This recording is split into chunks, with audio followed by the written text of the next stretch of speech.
When my mom was gravely ill and urgently needed money, my husband was holding his mistress's hand, commissioning a solid to £20 gold throne for her. It wasn't until the jeweler told me that the engagement ring my husband had given me was fake that I realized it wasn't just the ring that was fake, it was our entire marriage.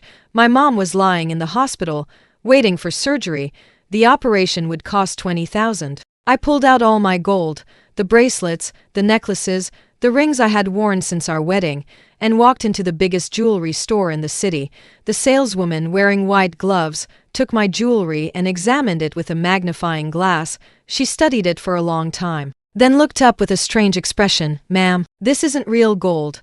I froze. "No, that's impossible. I bought this for my wedding. It's gold-plated silver," she said, placing the bracelet under a testing machine. "The inside is silver. The outside is a thin layer of gold. You probably didn't notice at first, but over time it wears off." I picked up the bracelet. It had been on my wrist for 8 years. 8 years. "How much is it worth?" My voice was dry. "By silver value, about $300 for a $20,000 surgery." At that moment, laughter came from the next counter. A woman in a red dress was holding my husband, Mark's, arm, pointing at the most expensive item on display. "I want this. The gold throne. Can you really custom make it?" The saleswoman smiled widely. "Of course, Miss Lily. Mr. Harris reserved it for you a month ago." Red dress Lily Evans, Mark's secretary. I had seen her 3 times. Every time Mark had said, "She's just a colleague." Lily turned and saw me. Her eyes lit up, that look I knew well, the predator spotting its prey well. "If it isn't Mrs. Harris," she said, strutting over in high heels, "here to sell some jewelry." I didn't say a word. She leaned over the counter, glanced at my gold-plated silver, and snickered. "Mark, look at your poor ex-wife," she said loudly, deliberately, selling fake gold. Mark stood there in his tailored suit, frowning slightly, not looking at me. "You people," Lily whispered in my ear, perfume sharp and suffocating. "Fake is enough. You could never handle the real thing anyway."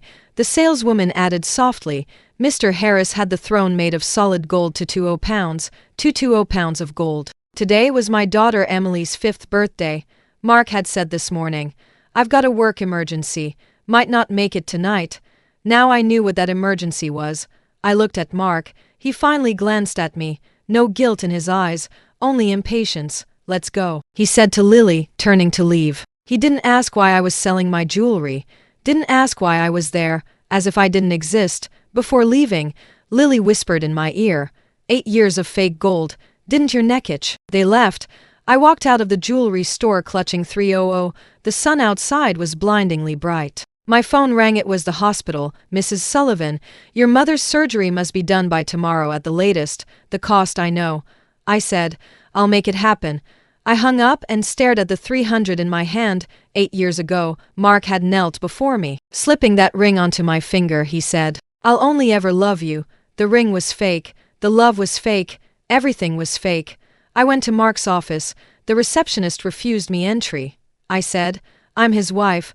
They exchanged a look, pitiful, mocking. Turns out, everyone knew except me. Mark was in his office, Lily sitting on his lap. She smiled but didn't move when she saw me enter. "Need something?" Mark asked, like I was a salesperson. "My mother needs surgery. It's $20,000. I said bluntly. Mark laughed. "Samantha, can't even make up a decent excuse to ask for money. The hospital paperwork is here." I put the diagnosis on his desk. He didn't even glance at it. Suddenly, Lily jumped up, screamed, and fell to the floor. "Samantha, why'd you push me?" Her tears came instantly. Mark immediately crouched to help her, then glared at me. "Samantha, when did you get so ugly? Not only greedy, now you're violent." "Greedy." He called me greedy. When I married him, he had nothing. We lived in a basement, ate instant noodles. I worked 3 jobs to help him get his first startup off the ground, and now he called me greedy. My phone rang. It was Emily's teacher, Mrs. Sullivan. "Come quickly. Emily's hurt." I ran. Mark yelled after me, "Don't use your daughter to act." I ignored him. At the preschool, Emily was in the nurse's office, crying. Her arms and legs were bruised. "Who did this?" My voice shook. The teacher pointed at a chubby boy, hands on his hips, unafraid. "Serves her right," the boy said. "She said I don't have a dad." I knelt to examine Emily's bruises, my heart slicing in two. Why would she say that? I asked the teacher, The teacher hesitated, because Emily said she saw this boy's dad, and it was her dad. My mind went numb at that moment. Mark arrived. The first thing he did was not check on Emily, but scoop up the boy. Joey, are you okay? Daddy's here, Daddy, he said. Daddy. Emily looked at me, tears streaming. Mom, why is he my daddy? Mark finally glanced at Emily. Kids just play fight, he said. Why are you overreacting? She's covered in bruises, I shouted. The boy's being lively is normal. Mark held Joey. Joey, come home with Daddy. He turned to leave. Mark, I called. Whose son is he? Mark stopped but didn't look back. Lily walked in and took Joey naturally. He's our son, she said with a smile, 5 years old. 3 months older than Emily, 3 months older. Which meant, while I was pregnant, Mark had already fathered another woman's child. Emily held my hand. Mom, it hurts. I picked up my daughter. She was so small, so light. Mark finally looked at me. Take your child home. Don't embarrass yourself here. Their little family left. The teacher looked at me with pity. I walked out with Emily in my arms. Rain began to fall. I had no umbrella. Emily whispered, Mom, does Daddy not want us anymore? I didn't cry, not a single tear, because I knew crying wouldn't help. I took Emily to the hospital. The ear doctor checked her over. Soft tissue bruising. She needs observation, could be internal injuries. I admitted her. Mark didn't call, not a single text. That night, Emily fell asleep with tear streaks still on her cheeks. A nurse came in to change her bandages and whispered, Where's her dad? Dead, I said. The nurse froze for a moment, then didn't ask again. At 3 a.m., Emily woke up. Mom, she whispered, I had a bad dream. What kind of dream? I dreamed Daddy was with that lady and her son, and they were all hitting me. I pulled her close. Mommy's here. No one can hurt you. Mom, are we poor? Emily asked suddenly. Is that why Daddy didn't stay? A 5-year-old asking this? We're not poor, I said. We're just going through a hard time right now. Can Grandma get better? Yes. Will Daddy pay for it? It's okay if he doesn't. Mommy has a way. I didn't actually have a way, but I had to find one.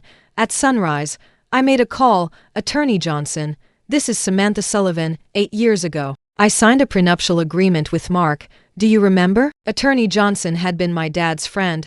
Before he passed, my dad had grabbed his hand. Johnson, watch over Samantha. Don't let anyone bully her. I remember.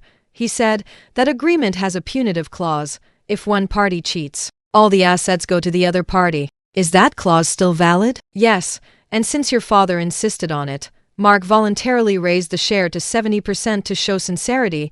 If he cheats, 70% of the assets are yours, 70%, but I need proof.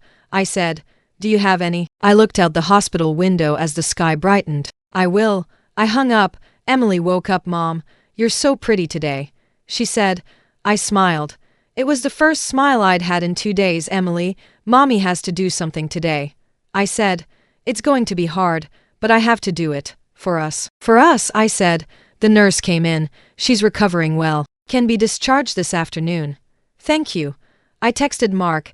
Emily is hospitalized. We need medical funds. Half an hour later, he replied with one word. How much? 5,000. He transferred 5,000 with a note. Last time.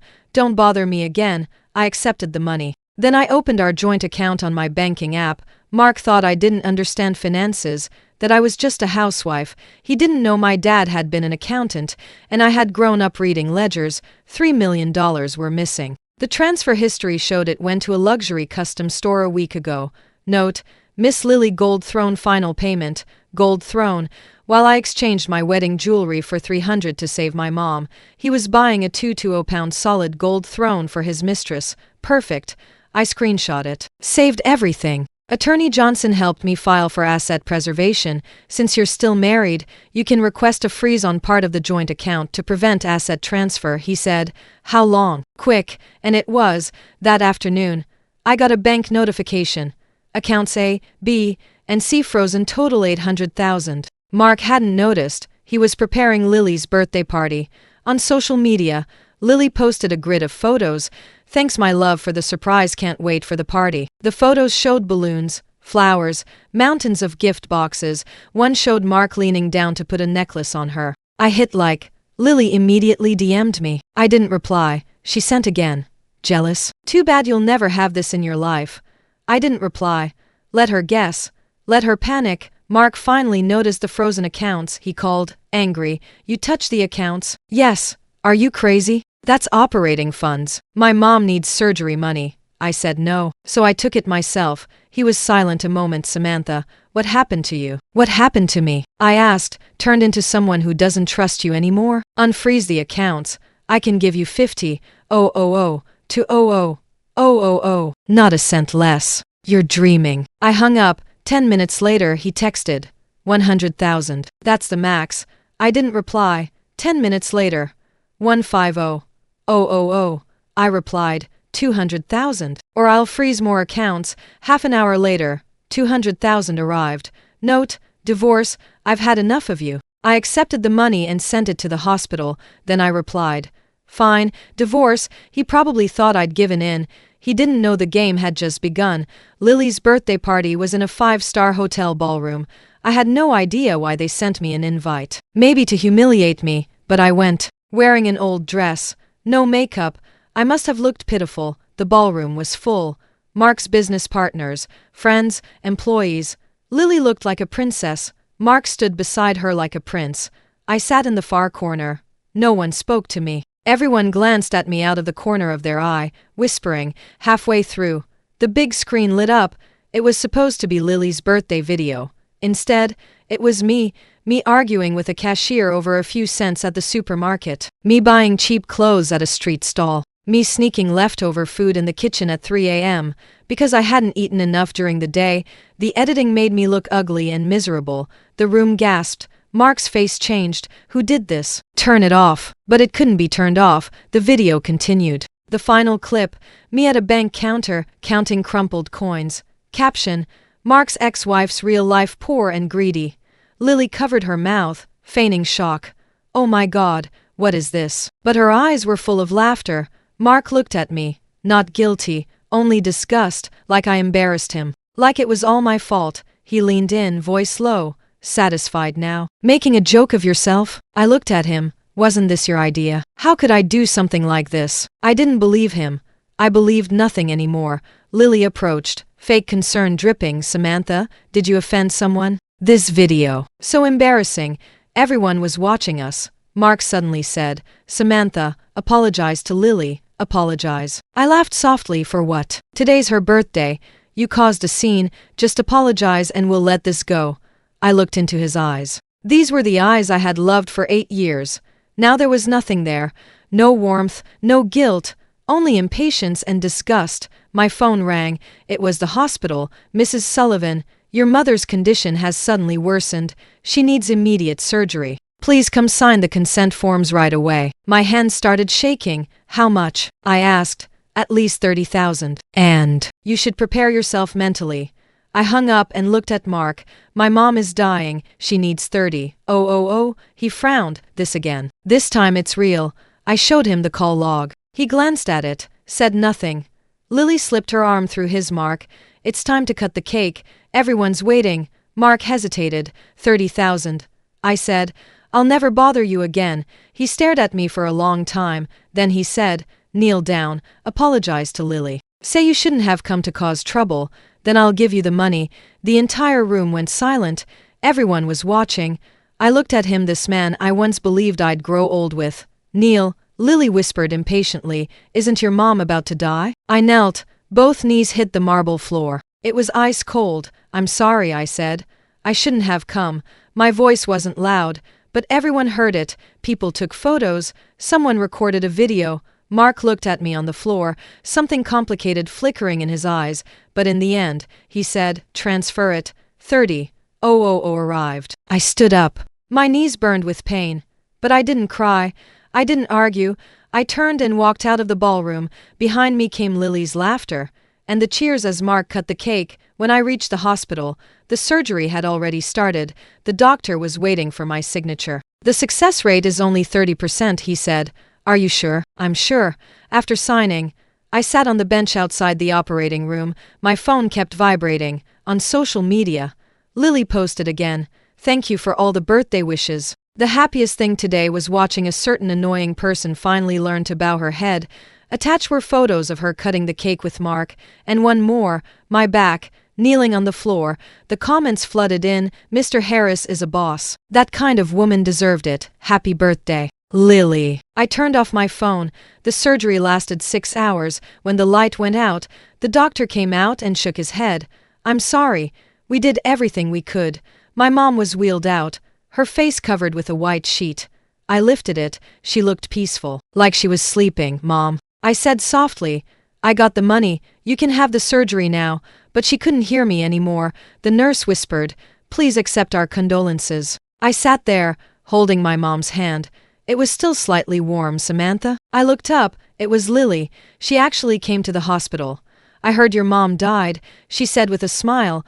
"I came to check on you, actually. I called her yesterday." I stared at her. "I told her you were kneeling at my birthday party, begging me." Lily leaned closer.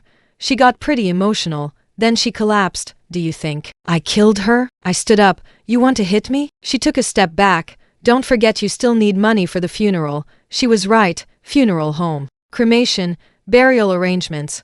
I still needed money. Mark arrived. He glanced at the bed and frowned slightly. "My condolences," he said, like he was commenting on bad weather. "Mark," I said, staring at him, "my mom is dead." "I know. Lily said she called her yesterday and triggered her." Mark looked at Lily. Lily burst into tears immediately. "Mark, she's lying. I was just being kind, checking on Auntie." "Enough," Mark cut her off, then looked at me. "Samantha, she's gone. Stop making trouble. Stop making trouble. My mother was dead, and he said I was making trouble." "I need money for the funeral," I said. "How much?" 10,000. He was silent. 5,000, he said. "That's the most. After this, we're even. 8 years of marriage, one life, $5,000. "All right," I said. He transferred the money. "I'll have my lawyer send you the divorce papers," he said. "Sign them. Let's end this cleanly, okay?" They left. I stood there alone with my mother. The nurse asked softly, "Would you like us to contact a funeral home for you?" "Yes, and are you okay?" "I'm fine," I said. I really was, because from this moment on, I had no hope left for Mark, no love, no expectation, only hatred and revenge. My mom's funeral was simple. I didn't buy a grave. I chose a sea burial. On the day we scattered her ashes, it was just Emily and me. "Where did Grandma go?" Emily asked. "To the ocean," I said. "It's free there. No one can hurt her anymore." Emily nodded, half understanding. A week later, I received the divorce agreement. Mark was generous by his own standards. The house went to me with a $200,000 mortgage still unpaid. The car went to him. Savings split evenly. He didn't know I'd already investigated every asset he owned. He didn't know Attorney Johnson had already prepared the lawsuit. But I didn't rush.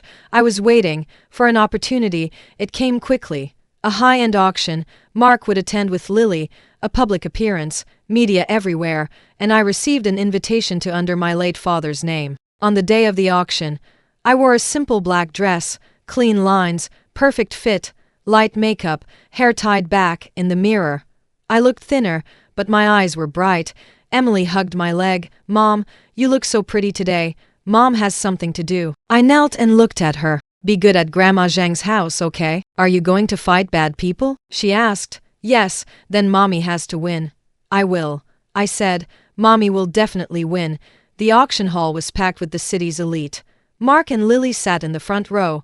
Impossible to miss. Lily wore a couture gown, a necklace around her neck, the very same one I had seen at the jewelry store that day. Mark's birthday gift to her. I sat in the last row, unnoticed. The auction began. The first few items were jewelry and artworks. Mark raised his paddle several times, bidding on a bracelet for Lily. $500,000, not even a blink. Then came the main attraction. A Qing Dynasty imperial porcelain vase. Starting bid, $3 million. Mark's company was chasing a government project and needed cultural cachet. He wanted this vase at all costs. He raised his paddle first.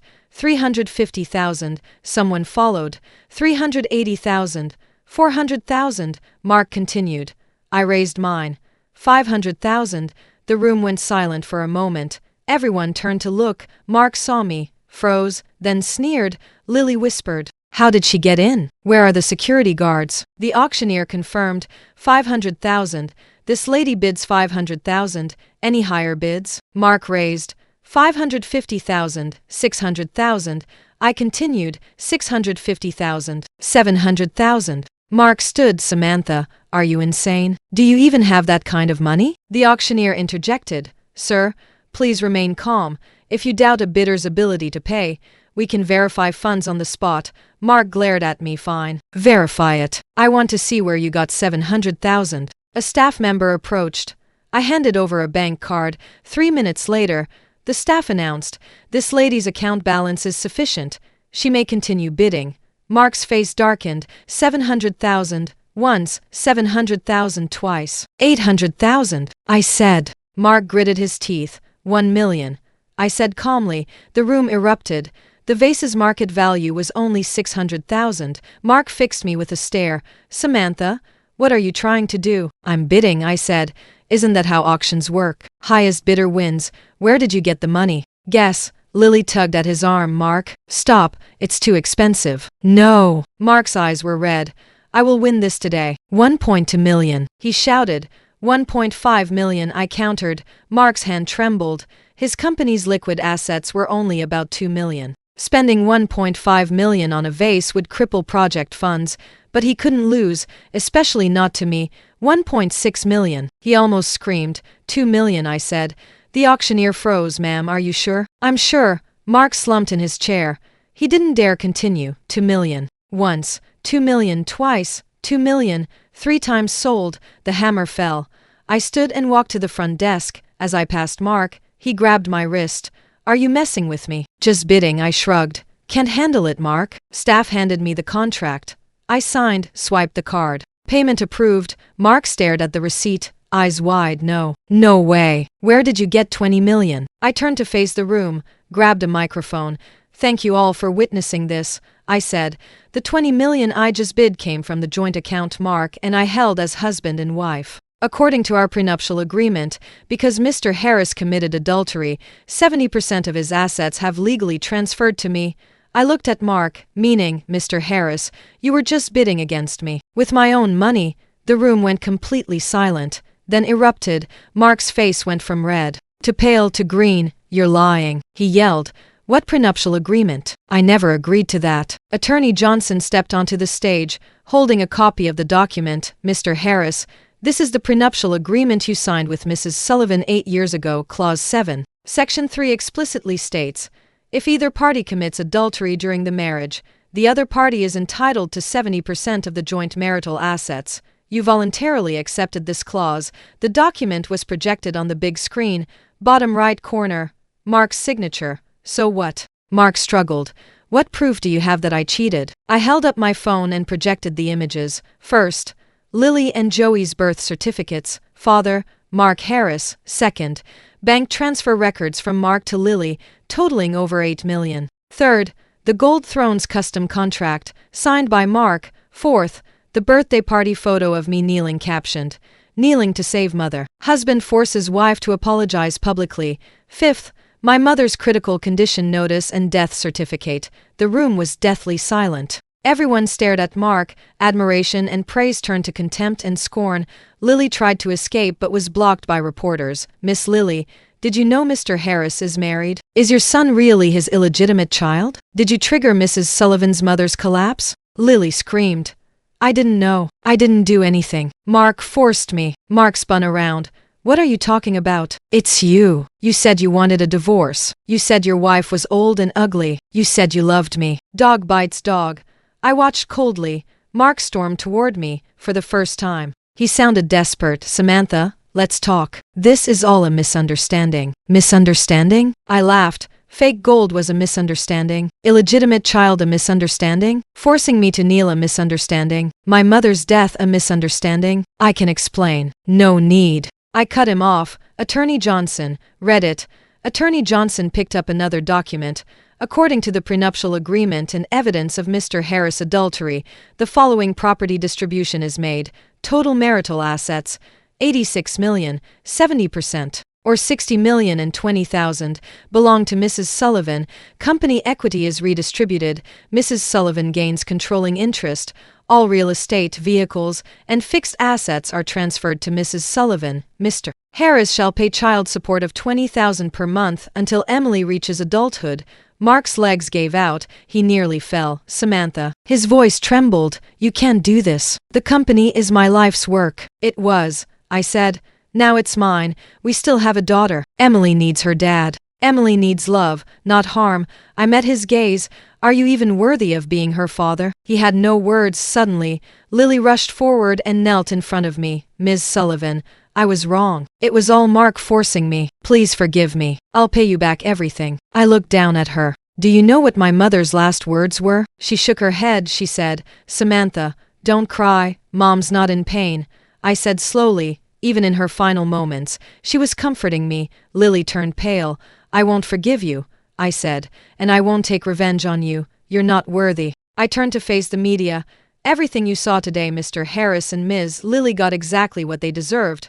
I don't hate them. I thank them for showing me some people simply aren't worth it. I walked off the stage. Mark shouted behind me, Samantha, give me one more chance. We can start over. I didn't turn around. Not once. 3 months later, the divorce was finalized. I sold my shares in the company and cashed out $100 million.